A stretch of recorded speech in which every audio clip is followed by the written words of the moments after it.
એક નગરની માલપા નગર શેઠ ને બધા મોટા મોટા સંપત્તિવાન પુરુષો ભગવાન બુદ્ધને પોતાના ઘરે ભિક્ષા ઓરવા માટે લાઈનમાં ઊભા છે કે બાપજી અમારા ઘરે ભિક્ષા ઓરો, અમારા ઘરે ભિક્ષા ઓરો. હવે એમાં એક ગરીબ વ્યક્તિ 3 દિવસથી લાઈનમાં ઊભો છે, એનો વારો નથી આવતો. બરોબર એનો વારો આવવાની તૈયારી થાય અને સમય પૂરો થાય. 3જા દિવસે ભગવાન બુદ્ધે જોયું કે આ વ્યક્તિ 3 દિવસથી લાઈનમાં ઊભો છે, લાવે અને પૂછું. ભગવાન બુદ્ધે ની પાસે આવીને હાથ જોડ્યા છે. બાપજી આપ 3 દિવસથી હું તમને મારા ઘરે લઈ જવા માટે, મારા ઘરે પ્રસાદ લેવા માટે હું તમને નિમંત્રણ દેવા માટે આવું છું, પણ તમારા માણસો મને તમારી સુધી પહોંચવા દેતા નથી.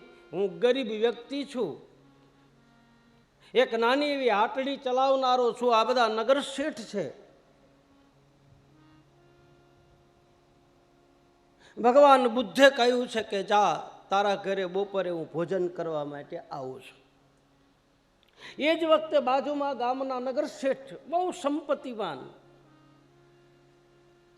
એ નગર શેઠને ભગવાને નિમંત્રણ આપ્યું કે ભાઈ જા, બપોરે તારા ઘરે હું જમવા આવું છું. બંનેને એક જ દિવસે નિમંત્રણ આપ્યું.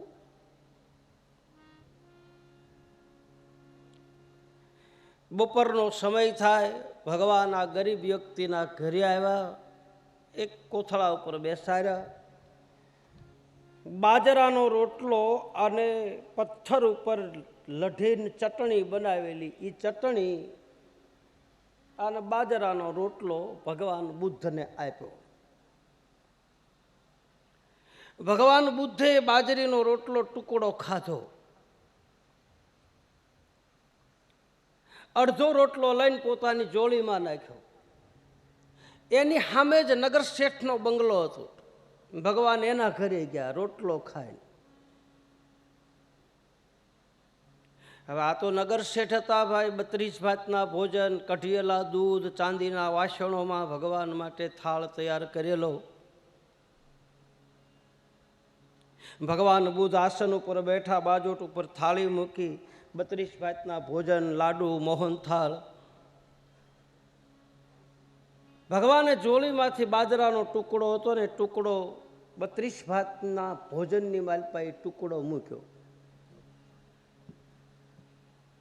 એટલે ઓલા નગર શેઠે કીધું કે આ તો જંગલમાં રહેનારા સાધુને શું સ્વાદની ખબર પડે, આને શું ખબર પડે. એવો ભાવ એને નગર શેઠને અને એના ધર્મપત્નીને થયો. ભગવાને એક હાથમાં લાડવો લીધો ને એક હાથમાં બાજરીના રોટલાનો ટુકડો લીધો, અને બે આમ મુઠ્ઠી વાળી અને આમ ભેગા કરીને મુઠ્ઠી આમ દબાવી તો બાજરાનો રોટલો હતો એમાંથી દૂધની ધાર ચાલુ થઈ, અને લાડવો હતો એમાંથી લોહીની ધાર ચાલુ થઈ. નગર શેઠને કહે તે કે બીજાના ગળા કરી કરીને જે આ ભેગું કર્યું ને એનો લાડવો તું મને ખવરાય તો આમાં લોહી છે, અને આ એની મહેનતનું છે. બોલ શું ખાવ, રોટલો ખાવ કે લાડવો ખાવ? નીતિથી કમાયેલું ધન મીઠાશ હોય, અનીતિથી કમાયેલા ધનમાં બીજાના નિહાકા હોય, બીજાનું દુઃખ હોય. માલ ધનનો સદુપયોગ થાય, કાં તો ધન દાનમાં જાય, કાં તો રોગમાં જાય, અને કાં તો ધન ભોગમાં જાય.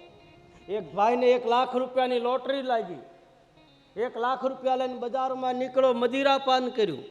કોઈ જે ન પીતો હોય ને તેથી બરોબર એને પીધો, અને પીને બરાબર નાચવા વાળાની જે બજાર હતી, બજારમાં મુજરા કરવા વાળી હતી, એની બજારમાં એ વયો ગયો અને પ્યાલા ઉપર પ્યાલા માંડ્યો પીવા. 1 લાખ રૂપિયા 1 કલાકમાં ઉડાડીને હતો એવો પાછો આવ્યો.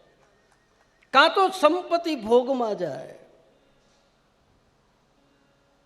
કાં તો યોગમાં જાય, કાં તો દાનમાં જાય. એ ભાઈ પૈસો પૈસાને ખેહે. એક દ્રષ્ટાંત છે. એક નગર શેઠની દુકાન અને એક વાણંદની દુકાન, હજામની, બેયની આમ એક દિવાલ, અને એમાં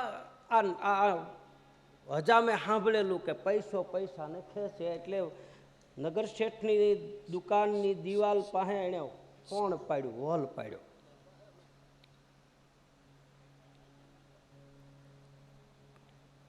અને ન્યાય એને રાણી સિક્કો રૂપિયો મૂક્યો.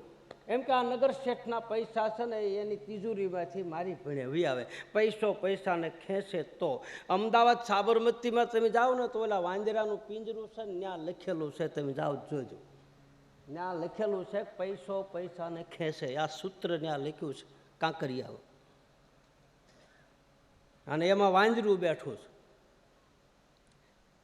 એ અખતરો કોકે કર્યો હોય છે, પૈસો પૈસાને કહેશે. એના લખવાવાળાને પૂછેલું કે ભાઈ આ લખ્યું છે તો આ વાંદરાના પિંજરામાં પૈસો ક્યાંથી આવે? તો કે અખતરો કર. એક ભાઈ હાથમાં રૂપિયો લઈ અને આમ જાળીમાંથી આમ હાથ લાંબો કર્યો, એટલે સામે ખૂણામાં વાંદરું બેઠું હતું. એને ઠેકડો માર્યો ને હાથ ધરુજી ગયો, રૂપિયો વયો ગયો વાંદરાની પાસે. હાસું કે પૈસો પૈસાને કહે, હાથમાં જ પડી ગયો. હવે આ હજામે નગર શેઠની દુકાનમાંથી રાણી સિક્કા રૂપિયા ખેંચાવવા માટે એનો 1 રૂપિયો મૂક્યો. પાછલી દિવાલે નગર શેઠની તિજોરી છે, હોપટ વોણ પાડ્યું. હવે રાત્રિએ બન્યું એવું કે આ હજામના ઘરમાંથી ઉંદરડો નગર શેઠના તિજોરીમાં ગયો. તો એ દરમાંથી આલ્યો ને ત્યાં ઓલો હજામનો રૂપિયો લેતો ગયો, આમ દોડતો ગયો. સવારમાં જાગીને જે કહેવાવાળા હતા એને કીધું કે તમે કીધું પૈસો પૈસાને ખેંચે, તો મારો રૂપિયો નગર શેઠના રૂપિયાને કેમ ન ખેંચો? તો ઓલાએ કીધું કે તારા પૈસા એક હતા કે ઝાઝા હતા? કે થોડા હતા? કે ઝાઝા હોય ને ખ્યાલ. નગર શેઠની પાસે ઝાઝા હતા તો એની પાસે ખેંચાડો. મારું કહેવાનો ભાવાર્થ કે સંપત્તિ જો મળે તો સંપત્તિનો સદુપયોગ કરો. સત્તા મળે તો સત્તાનો સદુપયોગ કરો. જ્ઞાન મળે તો જ્ઞાનનો સદુપયોગ કરો. ભક્તિ મળે તો ભક્તિનો સદુપયોગ કરો. આપણને સારા વિચાર મળે તો આ વિચારોનો સદુપયોગ કરો. પદ, મેં પહેલાં કહ્યું છે, પદ, પ્રતિષ્ઠા, પૈસો અને પરિવાર, આ ચારે વસ્તુને જીરવી બહુ કઠિન છે. નથી જીરવાતું. પદ એટલે આ ગાદી, પછી આ ગાદી હોય કે રાજની ગાદી હોય, આની ઉપર બેઠા પછી જીરવવું બહુ કઠિન. અહીંયા બેઠા પછી અહીં બેહવું વહમું લાગે. હું અવડો મોટો ને મારે ત્યાં કેમ બેહવું? અહંકાર પેદા થાય આના ઉપર બેઠા પછી. બહુ પચાવવું બહુ કઠિન છે. પૈસાને જીરવવો કઠિન છે. 2 પૈસા મળી જાય ત્યાં તો આમ આમ આમ આપણને એમ લાગે કે હમણાં કંઈક કરી નાખવાનો છે. પ્રતિષ્ઠા, આબરૂને જાળવવી કઠિન. પદ, પ્રતિષ્ઠા, પૈસો અને પરિવાર. જો અહંકાર પેદા ન થાય તો, નહીં તો લગભગ અહંકાર પેદા થયા વગર રહેતો નથી. અને જેને જેને અહંકાર પેદા થયા એ બધા પીડ્યા છે. ગર્વ કિયો સોય નર હાર્યો, સિયા રામજી રે ગર્વ કિયો સોય નર હાર્યો. સંપત્તિ મળે તો સંપત્તિનો સદુપયોગ કરવો, બસ. લાખાની પાસે બહુ ધન હતું. એ મલકમાં દુષ્કાળ પડેલો, એટલે સદગુરુ ગોરખનાથ બાબાએ લાખાને સમજાવ્યો, પણ લાખો સમજ્યો નહીં. સાંભરગઢના રાજાને કહ્યું છે કે લાખાની પાસે જે ધન છે એ ધન લઈ અને રાજના કોઠારમાં જમા કરો. લાખાની પાસે કોઈ વસ્તુ રહી નહીં, છેલ્લી એક પોઠ રહી, એ લઈ અને સાંભરગઢમાંથી નીકળી અને લાખો પોકરણગઢ તરફ જાય છે. આ બાજુ પોકરણગઢના પાદરમાં રામદેવજી મહારાજ ને વિરમદેવજી મહારાજ હેડીના બાળકોની સાથે રમે છે. એમાં દૂરથી લાખાને જોયા. રામદેવજી મહારાજ લાખાની પાસે આવીને કહે છે કે એ લાખા, તારી પોઠની અંદર શું ભર્યું છે? લાખો એ વખતે ખોટું બોલે, ભરીથી મિશ્રી અને કીધું કે મારી પોઠમાં નમક ભર્યું છે. બાબા રામદેવજી મહારાજે તરત કીધું કે તારા વચન તને ફળે, તું જે બોલ્યો એ થાય. લાખાના ચરિત્રની માલપા કર્મના સિદ્ધાંતની વાત આવે છે. બાબા રામદેવજી મહારાજ કહે છે, લાખા તું જે બોલ્યો એ થાય, હું તને કહેતો નથી કે તારી મિછરી લૂણ બની જાય. નિજકૃત કરમ ભોગ સબ ભ્રાતા. મેં કાલે તમને કહેલું છે રાત્રિની કથામાં કે વ્યક્તિ પોતાના કર્મના હિસાબે સુખ અને દુઃખ ભોગવે છે. પરમાત્મા કોઈને શ્રાપ આપતા નથી, પરમાત્મા કોઈને કોઈ દુઃખી કરતા નથી. જે કરે છે એ જ ભરે. વાવો એવું લણો. એટલે જ કહે છે ગીતાજીની વાલપા કે કર્મ કરતા પહેલા વિચાર કરવો, કર્મનું ફળ શું મળશે. અંધારામાં કર્મ કરો તોય ભલે, અંજવાળામાં કરો તોય ભલે, બાકી ભોગવ્યા વગર છૂટક્યો તો નથી જ.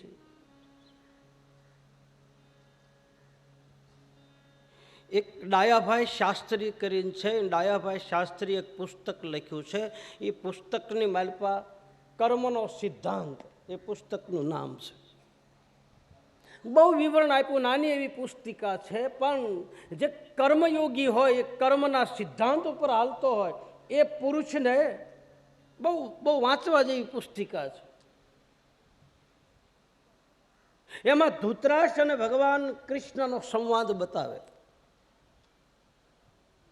એક દિવસ ભગવાન કૃષ્ણને ધૃતરાષ્ટ્ર પૂછે કે હે ગોવિંદ, હે ગોપાલ, મેં તારો શું અપરાધ કર્યો કે માથે ઊભા રહીને તે મારા 100 દીકરાને મરવી નાખ્યા?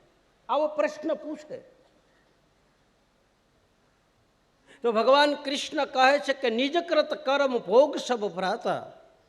હે ધૃતરાષ્ટ્ર, હું કોઈને મારતો નથી, હું કોઈને જીવાડતો નથી. સુનહુ ભરત ભાવિ પ્રબલ, બિલખે કહેવું મુનિનાથ. જીવન, મરણ, જશ, અપજશ, હાનિ અને લાભ, આ 6 વસ્તુ વિધાતાના હાથની વાત છે, એમાં ભગવાનના હાથની વાત નથી. કોઈને જશ અપાવવો, અપજશ અપાવવો, જીવાડવો કે મારવો, હરિ કોઈને મારતો નથી, હરિ કોઈને જીવાડતો નથી. નિજકૃત કર્મ ભોગ સબ ભ્રાતા. જશ બધા લઈ શકે, અબજશ લેવો કઠિન છે. સારું કામ કર્યું હોય તો એમ કે મેં કર્યું, મોડું થયું કે એમ કે એમ નહોતા, ત્યાં તો ઓલા કર્યું, તરત વ્યક્તિ છટકી જાય. ધૃતરાષ્ટ્રને ભગવાન કૃષ્ણ કહે છે કે હે ધૃતરાષ્ટ્ર, મેં તારા 100 દીકરાઓને માર્યા નથી, તો આગલા ભાવનું જોઈ લે. તો કહે છે કે 7 જન્મ પહેલા એ ધૃતરાષ્ટ્ર એક શિકારી હતો.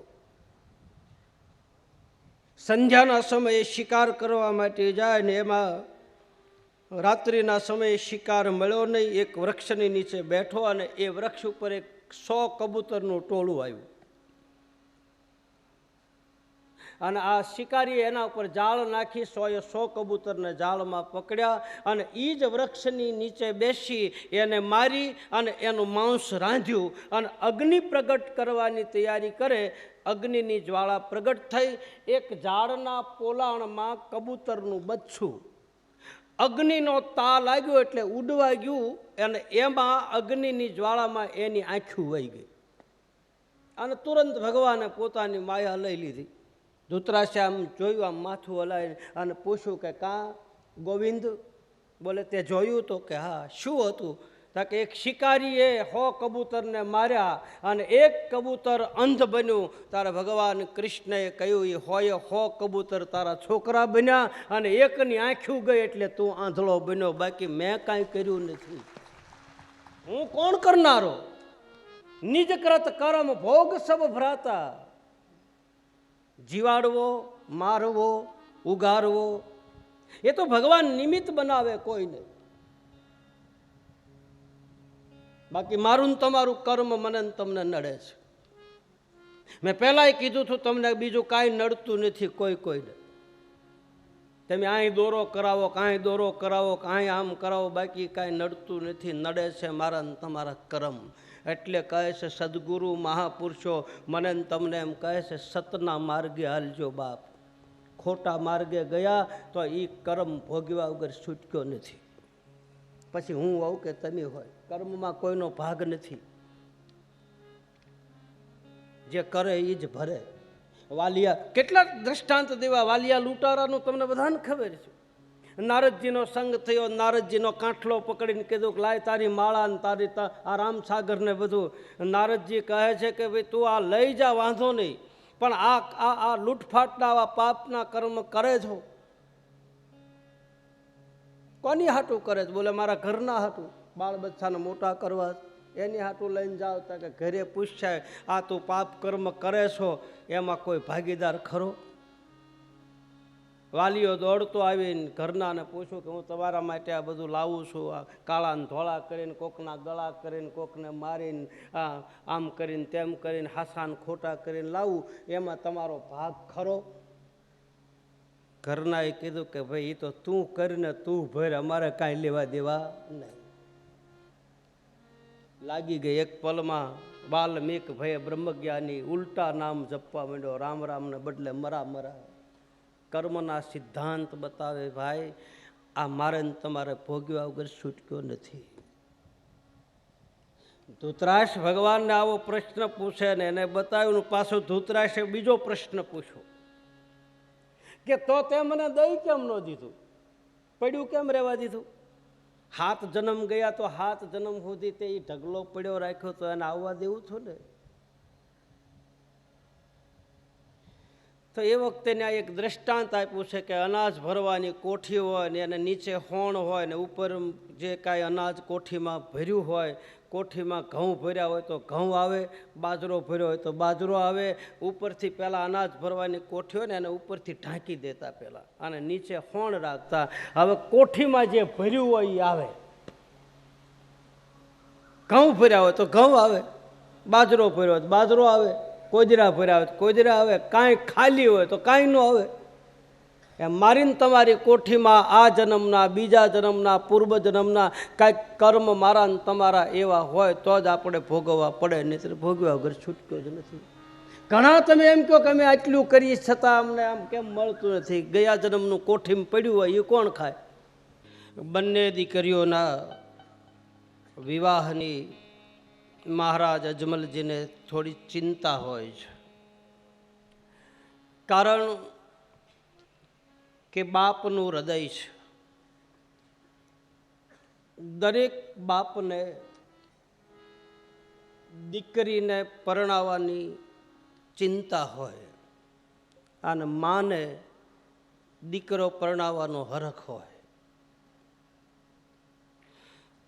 બાપ અને દીકરીના જે સંબંધો આપણા શાસ્ત્રોમાં અનાદિકાળથી જે છે,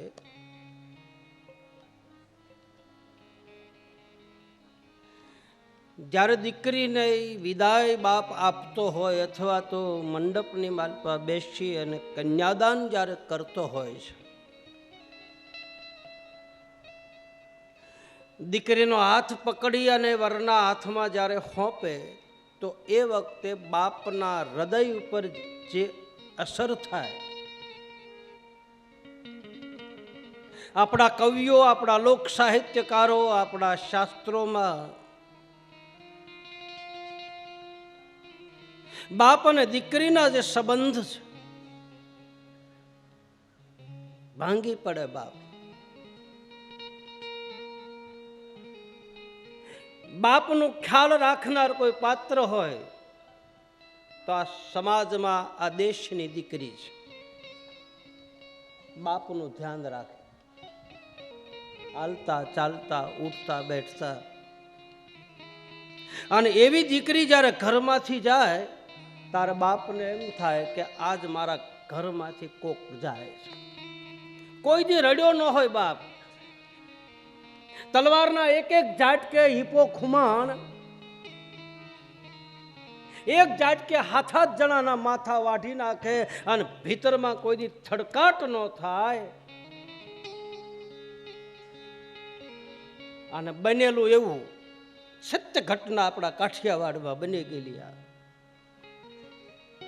એક બાજુ દીકરીની જાન આવી, પૈણેતર ચાલુ છે, અને એ જ વખતે એકના એક દીકરાને સર્પ ડંખ મારે. એક બાજુ દીકરાની નનામી, એક બાજુ દીકરીની ડોલી. બાપને ધર્મ સંકટ આવ્યું. એકદમ દોડતા રાજભવનમાં આવે ત્યાં તો દીકરાનું મળદું આમ પડેલું હોય.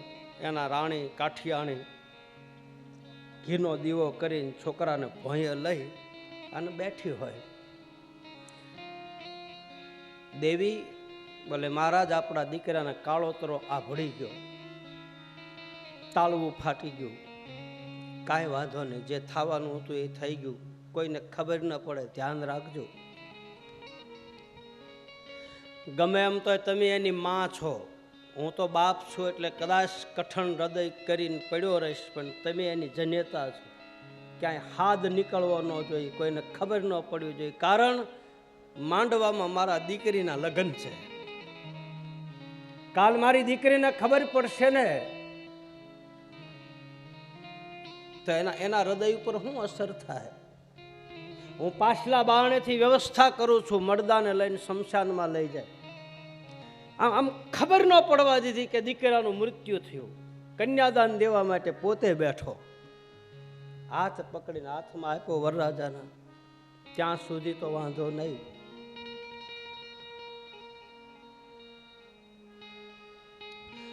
કહે છે કે મળદું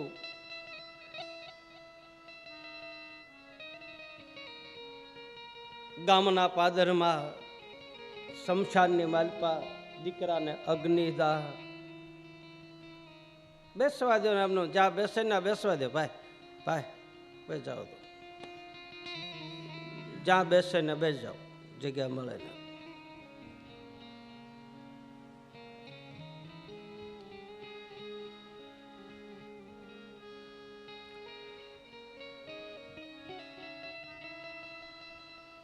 એક બાજુ ડોલી, એક બાજુ નનામી. કહેવાનો ભાવાર્થ એ છે કે દીકરાનું મૃત્યુ થયું ને એનું દુઃખ નહોતું, પણ દીકરીને વિદાય જ્યારે આપી ને ત્યારે એ દીકરીના ખભા ઉપર માથું નાખીને બાપ રોયો. કોઈ પણ બાપ હોય, ઝૂંપડામાં રહેનારો હોય તોય ભલે, બંગલામાં રહેનારો હોય તોય ભલે, બાકી બાપ અને દીકરીના સંબંધો છે ને એ અદ્ભુત સંબંધ છે. એનું કોઈ વર્ણન કરી શક્યું નથી હજી સુધી. બહુ મોટું માતમ છે દીકરીઓનું.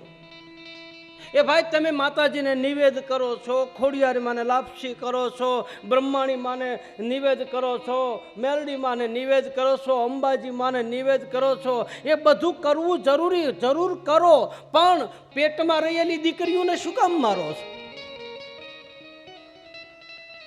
હા, ઓલી પાણામાં ઉભેરેલી ખોડિયાર કદાચ ખાવા નહીં આવે, પણ તમારા આંગણામાં રમતી હોય એ 5 વર્ષની દીકરી હોય, એને પાટલે બેહારીને ખીર ખવડાવો તો માની લેજો કે આ ખોડિયાર ખાઈ ગઈ.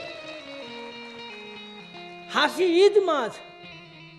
ભલે મંદિર બનાવી, આપણે માતાજીની પ્રતિષ્ઠા કરીએ, બધી વાત કરવું પડે, જરૂર, શ્રદ્ધાનો વિષય છે. હાસુ તો દીકરી ઘરમાં રમે છે, એને તો પેટમાં કાપી નાખી છે. બચાવો દીકરીઓને, પાણી બચાવો, બેટી બચાવો, ગા બચાવો, અન્ન બચાવો, અન્નના કણને બચાવો, ખોટો ફેંકી ન દો, ગટરમાં ન નાખો. આજે મને તમને પરમાત્માએ આપ્યું છે, ખોટો પાણીનો બગાડ ન કરવો. તમે શરૂઆતમાં મોટા આવ્યા હોય સુરતમાં, એને પૂછી જો શરૂઆતમાં કેટલા ફૂટે પાણી હતું ભાઈ? હા, અને અત્યારે કેટલા ફૂટે? તમારા છોકરાઓની પેઢીઓ સામું જુઓ, તમારું નહીં. કાલ અહીં રહેશે એનું શું થાય? બચત કરો, અન્નને બચાવો, બેટી બચાવો. એક કણને ગટરમાં ન જવા દો. 14,000 ટન રાંધેલું અનાજ ગટરમાં જાય. 14,000 ટન. કોઈના ઘરેથી દાળ, કોઈના ઘરેથી રોટલી, કોઈના ઘરેથી ભાત. અને હજારો માણસ હજી આ યુગમાં હજારો માણસ ભૂખ્યા હુવે છે, હજી એને રોટલી મળતી નથી.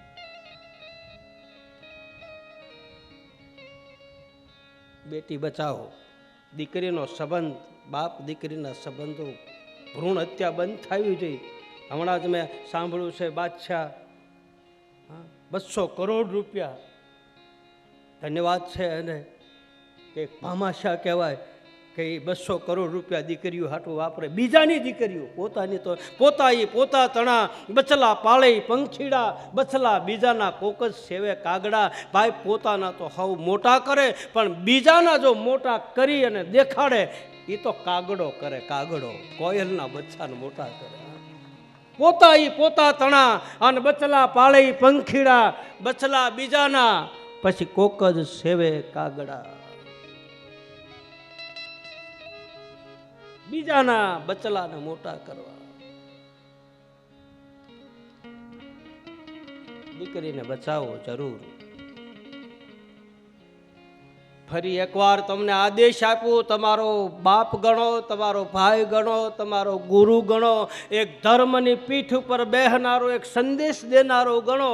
પણ આ દેશની, આ ગામની, આપણા કાઠિયાવાડની દરેક બેન દીકરીને વ્યાસપીઠ ઉપરથી આ એક બ્રાહ્મણના નાતે તમારી પાસે જોડી ફેલીને માગું છું કે ઉદરમાં રહેલી દીકરીઓને મારતા નહીં, મારતા નહીં, મારતા નહીં. તમારી પાસે ભીખ માગું. કદાચ તમને મારે કહેવાય નહીં, પણ કહું. તમને દીકરીઓ બચાવવાનું શું કામ કહું? અત્યારે હું નાની એવી ઝૂંપડી ચલાવું છું, રામપર તાજપર પુરખ્યા. ત્યાં અત્યારે હું 3-4 નિરાધાર છોકરીઓને તો હું ભણાવું છું. અત્યારે હાલમાં 4 છોકરીઓને ભણાવું છું. અત્યારે એકને ભણાવીને મેં કથાકાર બનાવી, પાટીદાર સમાજની દીકરી, એને ભાગવત કથા ભણાય. અત્યારે વાસીદું કરે છે ત્યાં. અને 3 દીકરીઓ નાની નાની રામપરમાં ભણે. આ બધું અહીંથી આવે ને બાપ, મારે ખમા કરે ખોડિયાર, બીજું કોઈ ખાવાવાળા નથી. આ બધું જે મળે છે આ સંતો મહાપુરુષોની પાસેથી, એ બધું એમાં જાય છે. હું કોલેજ તો નથી બનાવી શકું એમ, પણ 3 દીકરીઓને તો જીવન સુધારું. અને એ કરું છું એટલે સાચી જીકીને કહું છું. જે હું અહીંથી કહું એ બધું હું કરેલું છે. હવે મારા અનુભવમાં લઈને હું કરીને, હું પાછો ભોગવીને તમને કહું છું. એમને નથી કહેતો. દીકરી દીકરી છે. રોજ મારે ફોનમાં વાતો કરે, બાપુ કારે આવો છો, બાપુ કારે આવો. એને એમ છે કે આ અમારો હાસો બાપ છે. રોજ ફોનમાં વાત કરે, રોજ મારી હારે. નાની નાની હું તમને સંભળાવીશ, તમે જો. અને આવજો ને, જોજો. નહીં ખેની એ વાત કરી, ઉતરેલા કપડા તમારા અહીંથી લઈને, ફાટી ગયેલા લઈને મેં ત્યાં પહેરાવ્યા. અહીંથી પોટકું ભરીને લઈ ગયેલો છું કે તમારા નવા કપડાં નહીં બાપ, તમારા કાઢી નાખેલા મને આપો. અમારા મલકમાં હજી લુગડા નથી મળતા પહેરવાના.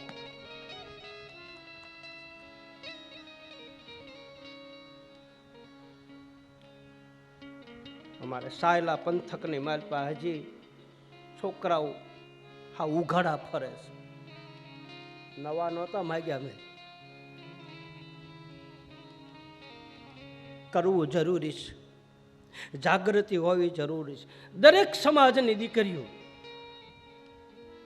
હું તમે ઘણું કમાઈ છે, ઘણું મારો ઠાકર તમને આપે, 4 હાથ તમારા ઉપર હોય, પણ દીકરીઓને હાંસવજો, એને ભણાવજો.